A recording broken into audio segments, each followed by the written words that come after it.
السلام علیکم معزز خواتین و حضرات، پروگرام رائٹ اینگل اور میں ہوں علی ممتاز۔ ناظرین، آج کے پروگرام میں ہم بات کرنے جا رہے ہیں موجودہ سیاسی صورتحال کی، جس میں مائنس عمران خان فارمولے کی بات ہو رہی ہے اور کہیں کہیں مائنس پی ٹی آئی کی بھی بات سننے کو مل رہی ہے۔ دوسری طرف آج کے دن کی بڑی ڈیولپمنٹ کہ وہ جج کہ جن کی طرف سے میاں محمد نواز شریف صاحب کو سزا سنائی گئی تھی، جج ارشد ملک احتساب عدالت کے، ان کو برطرف کر دیا گیا ہے، ان کو ملازمت سے فارغ کر دیا گیا ہے۔ وہیں پر ہم یہ بھی جانتے ہیں کہ اپوزیشن میں بھی وہ اتفاق نہیں ہے کہ جو اتفاق سوچا جا رہا تھا یا سمجھا جا رہا تھا کہ اتفاق ہوگا۔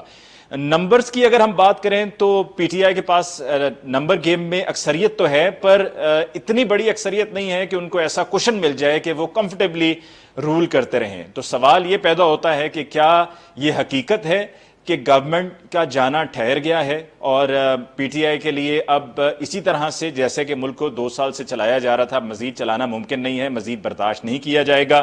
آج کے پروگرام میں اسی حوالے سے گفتگو کرنے کے لیے جی ہمیں جوائن کیا ہے صدر P M L N Punjab Rana Sanaullah صاحب نے۔ رانا صاحب کا بہت بہت شکریہ کہ آپ نے ہمیں جوائن کیا۔ رانا صاحب، گفتگو کا آغاز اسی سوال سے کرتے ہیں۔ -1 فارمولے کی بات ہو رہی ہے، پھر کہیں کہیں آپ ہی کی جماعت کی طرف سے، اپوزیشن کی طرف سے مائنس پی ٹی آئی کی بھی بات سننے کو ملتی ہے۔ تو یہ کیا صرف -1 فارمولا عمران خان مائنس فارمولے پہ بات ہو رہی ہے یا دوسرا بھی چل رہا ہے، یا آپ کہہ رہے ہیں جو دونوں میں سے جو بھی ہو جائے قابل قبول ہے؟ دیکھیں، جو حقیقت ہے وہ تو یہ ہے کہ یہ -1 فارمولے کی بات تو وزیر اعظم صاحب نے خود کی ہے۔ اب ہر کوئی یہ سمجھتا ہے کہ وزیر اعظم کی انفارمیشن جو ہے وہ ایک عام آدمی یا عام کسی پولیٹیکل لیڈر سے، کسی بھی جماعت کا ہو، اس سے جو ہے وہ بہتر ہوتی ہے۔ تو شاید انہیں یہ کسی جگہ سے انڈیکیٹ ہوا ہے یا انہوں نے صورتحال سے اسیس کیا ہے کہ -1 جو ہے کوئی اس کی بات، کیونکہ انہوں نے یہ بڑے دو ٹوک انداز میں کہی، اور یہ ایسا نہیں ہوا کہ یہ سلپ آف ٹنگ تھا کہ انہوں نے چلتے چلتے بات کر دی -1 کی۔ انہوں نے -1 کی بات کی اور اس کے بعد اس کو کوالیفائی کیا کہ اگر -1 ہو بھی گیا تو یہ میرے ساتھی جو بیٹھے ہیں یہ -1 کرنے والوں کو نہیں چھوڑیں گے، اور یہ -1 جو ہے اس کا جو ہے وہ کوئی بینیفٹ کسی کو نہیں ہونے دیں گے۔ تو یہ بات تو وزیر اعظم صاحب کی ہی طرف سے ہے، اور اس کے اوپر پھر بعد میں ان کی گفتگو کے بعد جو ہے ہر کوئی جو ہے وہ اپنے طور پہ اس لیکن رانا صاحب، حکومت کا یہ بھی کہنا ہے کہ عمران خان صاحب نے قومی اسمبلی میں جی فلور آف دا ہاؤس پہ یہ اس لیے بھی کہا کیونکہ اپوزیشن نے اتنا زیادہ اس کا ذکر کیا تھا کہ جواب دینا ضروری ہو گیا تھا اپوزیشن کو بتانا کہ جی اگر آپ کی یہ خواہش پوری ہو بھی جائے تو پیچھے اور بھی بیٹھے ہیں، وہ پھر آپ کو نہیں چھوڑیں گے۔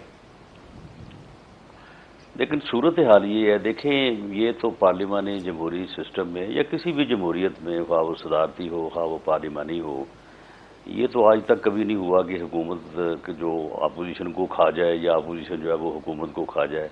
سب کو ایک دوسرے کے ساتھ جو ہے وہ گزارا کرنا پڑتا ہے، اور جن لوگوں کی یہ خواہش ہوتی ہے کہ وہ کسی اور کو کھا جائیں گے، پھر شاید بعد میں پھر جو ہے وہ خود ہی جو ہے وہ کسی کا کھاجا جو ہے وہ بنتے ہیں۔ تو یہ تو ان کی خام خیالی ہے، اور یہ ان کی ایک ایسی سوچ ہے جس سوچ نے انہیں 2 سال میں رسوا کر دیا ہے، اور ان کی ڈیلیوری جو ہے وہ بالکل زیرو کر دی ہے۔ یہ صرف 1 پوائنٹ سکور کرنے کے لیے جو ہے وہ یعنی پی ائی اے کا، سول ایویشن انڈسٹری کا انہوں نے بھٹا بٹھا دیا، دفن کر دیا پی اے اے کو۔ ویسے وہ پہلے بھی خیر اس کی کوئی حالت اتنی اچھی نہیں تھی، لیکن انہوں نے تو اسے زمین میں دفن کر دیا ہے، صرف یہ بات کرنے کے لیے کہ بعض پائلٹ جن کے لائسنس مشکوک ہیں وہ پیپلز پارٹی کے دور میں اور پی ایم ایل این کے دور میں جو ہے وہ لائسنس بنے تھے۔ حالانکہ ہر کسی کو معلوم ہے کہ لائسنسنگ ایک اتھارٹی ہوتی ہے، یہ کوئی گورنمنٹ لیول کا جو ہے وہ کام نہیں ہوتا کہ کوئی منسٹر یا پرائم منسٹر جو ہے وہ بیٹھ کے کرتا ہے۔ تو یہ ان کی جو ہے وہ سوچ ہے۔ دیکھیں، ایشو اس وقت یہ ہے کہ اس وقت جو حالات ہیں، جو اکانومی کی صورتحال ہے، کہاں یہ ملک 2 سال پہلے 5.8 کے اوپر گرو کر رہا تھا، کہاں اب یہ 0.4 کے اوپر جو ہے وہ آ پہنچا ہے، بلکہ نیگیٹو کی طرف جا رہا ہے۔ اس کے علاوہ جو کرونا نے جو تھا رہی کہی کسر اس نے دور کر دی ہے۔ مافیاز اس قدر طاقتور ہو گئے ہیں کہ کسی مافیا کو بھی یہ ہاتھ ڈالتے ہیں، وہ مافیا آگے سے جو ہے وہ نہ صرف اسرٹ کرتا ہے بلکہ چینی جو ہے وہ 85 روپے کلو ہی مل رہی ہے. آٹا جو ہے وہ اس وقت بھی جو ہے وہ قیمت 1300 تھی گندم کی، اب اس وقت 2000 اور 2200 ہے. اسی طرح سے ادویات جو مرضی انہوں نے کر لیا، ان کی قیمت جو بڑی تھی وہ وہیں کی وہیں ہے. پیٹرول سستا کیا، ملا نہیں. جس دن پوری اس کو مہنگا کر دیا 25 روپے پر لیٹر، اس کے بعد کوئی اس کی شارٹیج ایسے ہوا کہ جیسے کسی نے گھر میں ہی رکھا ہوا تھا، اور جیسے ہی قیمت بڑھی ہے تو وہ لے کے سامنے آ گئے. تو اس صورتحال میں اب جو صاحب الرائے لوگ ہیں یا جو ان چیزوں کا تجزیہ کرنے میں اپنی ملکہ رکھتے ہیں، ان کا یہ خیال ہے کہ اب یہ کسی ایک سیاسی جماعت کا کام نہیں رہا. اب جب تک قومی سیاسی قیادت پلس جو ادارے ہیں جس میں جوڈیشری بھی ہے، وہ جس قومی ڈائلاگ کی بات چیف جسٹس آف پاکستان نے آج سے سال پہلے کی تھی، اگر ملک کو اس دلدل سے نکالنا ہے تو سب کو سر جوڑ کے بیٹھنا ہوگا. اس میں بالکل کون صحیح. حائل ہے؟ اچھا اونلی رانا صاحب، آپ نے مافیاز کی جو بات کی ہے وہ ہے کہ عمران ان سے خان. تو اس جی میں حائل جب عمران خان ہے تو ہو سکتا ہے کہ پھر کسی نے یہ سوچا ہو کہ یہ قومی جو یکجہتی اور قومی کنسنسس میں جو ایک آدمی حائل ہے تو اس کو جو ہے وہ سائڈ پہ کر دیا جائے اور اسے -1 کا نام دے دیا گیا ہو. ٹھیک ہے. اچھا رانا صاحب، اس میں مافیاز کی جو آپ نے بات کی ہے، مافیاز پہ حکومت کا یہ سٹانس بھی ہے کہ جی ہمیں تو چلے مافیا کو کنٹرول کرنے میں، قابو کرنے میں مشکل ہو رہی ہے، اور یہ مافیا سامنے ایک ایک کر کے آ رہے ہیں کہ جی پیٹرول مافیا ہے، چینی مافیا ہے، اور پھر سول ایویشن یا پی آئی اے کا کہا ہے عمران خان صاحب نے، پرائم منسٹر صاحب نے، کہ جی وہاں پہ پی آئی اے کے اندر بھی مافیا ہے. لیکن گزشتہ دور حکومت میں اگر پوچھا جائے کہ جی مافیاز کیوں نہیں تھے تو وہ کہیں گے یہ تو خود مافیا تھے، سسیلین مافیا تھے یہ. نہیں، دیکھیں بات یہ ہے کہ اگر چلیں آپ ویسے تو خیر سب کو ہی آپ 1 بائی 1 بے شک لے لیں، لیکن چلیں آپ چینی مافیا کو لے لیں. اب چینی مافیا جو ہے اس نے قیمت بڑھائی، یعنی اس طرح سے ہر سال یہ ہوتا تھا. وہ کہتے تھے کہ جی ہم کرشنگ سیزن شروع نہیں کریں گے، آپ جو ہے وہ ہمیں ایکسپورٹ کی اجازت دیں. ہم نے کبھی نہیں دی. اگر سرپلس ہمارے پاس 10 لاکھ ٹن تھی تو ہم نے اگر دی بھی تو ہم نے 1 لاکھ کی دی یا بعد میں 2 لاکھ کی دی. وہ ہر دفعہ یہ جو ہے وہ ان کا یہ پریشر ہوتا تھا. اب انہوں نے ایسا کیا کہ انہوں نے ایک ہی گو میں 10 لاکھ ٹن جو ہے اس کی جو ہے وہ ایکسپورٹ کا فیصلہ کر لیا. اب اس سے ایک سینس جو ہے وہ مارکیٹ میں گئی کہ کیونکہ کیلکولیشن ہوتی ہے، یہ جو جتنے بھی لوگ اس میں کام کر رہے ہوتے ہیں کہ اس سال پیداوار کتنی ہوگی، اس سال کنزمپشن کتنی ہے، شارٹیج ہو سکتی ہے نہیں ہو سکتی. تو وہاں پہ لوگوں نے جب کیلکولیشن کی تو انہوں نے کہا کہ اس سال جو کنزمپشن ہے اور جو پروڈکشن ہے ایک جیسی ہے. وہاں سے مارکیٹ میں ایک سینس گئی. اس سینس کی وجہ سے قیمتیں بڑھنا شروع ہوئیں 52-53 سے. بڑھتے بڑھتے بڑھتے لوگ لٹتے لٹتے لٹتے 13 ماہ لگ گئے. 13 ماہ میں اسے آپ شوگر انڈسٹری کہہ لیں، شوگر مافیا کہہ لیں، شوگر مل مالکان کہہ لیں، کمیشن ایجنٹ کہہ لیں، سٹے باز کہہ لیں، جو مرضی اسے کہہ لیں، انہوں نے کم از کم 150 سے 300 ارب روپے کا ڈاکہ عام آدمی کی جیب پہ ڈالا. اور یہ لوگ جو تھے یہ خاموش ہو کے بیٹھے رہے. جب ان کو ہوش آئے انہوں نے تحقیقات کروائی. تحقیقات میں آ گیا کہ جی اس کی بنیاد جو ہے وہ فیصلہ ہے جو ایکسپورٹ کا کیا گیا تھا. اب انہوں نے کہا کہ اس میں تو پھنس جائیں گے اسد عمر جو ای سی سی کو جنہوں نے چیئر کیا، اس میں پھنس جائیں گے پرائم منسٹر جنہوں نے کیبنٹ کو چیئر کیا. انہوں نے اس کے اوپر جناب کمیشن بٹھا دیا کہ جی فورنزک آڈٹ کریں. وہ فورنزک آڈٹ کرنا شروع کر. وہ فورنزک آڈٹ ہے وہ شیطان کی آنت ہے، اس کا نہ کوئی شروع ہے نہ اس کا کوئی جو ہے وہ اختتام ہے. اب پھر چلے گئے جی 1985 تک جائیں گے کہ چلیں اس میں جو ہے وہ شریف فیملی یا سلمان شہباز کا جو ہے وہ نام آ جائے گا. آپ مجھے یہ بتائیں کہ کیا 1913 میں جب ہم نے گورنمنٹ لی اس وقت بھی تو قیمت 52-53 روپے تھی. 2018 میں رانا صاحب ہم بات کو یہیں سے آگے بڑھائیں گے، تو کدھر گیا ہمیں تھا ایک بریک لینا ہوگی وہ مافیا کہاں تھا؟ وہ آپ کو سننے میں کچھ دقت پیش آ رہی ہے، آپ کو ہمیں بریک لیتے ہیں جی. بریک کے بعد لوٹ کر آئیں گے تو یہ مافیاز والی بات کو ہم کنٹینیو کریں گے، اور پھر یہ سوال بھی آپ کے سامنے رکھیں گے کہ پرائم منسٹر صاحب یہ کہتے ہیں کہ جتنے بھی پولیٹیکل ایلیٹ ہے، جو طاقتور لوگ ہیں، یہ چینی کے ہی کاروبار میں کیوں ہیں؟ کیونکہ ان کے مطابق یہ بلیک کو وائٹ کرنے کا ایک ذریعہ ہے. اس پر بات ہوگی ایک بریک کے بعد.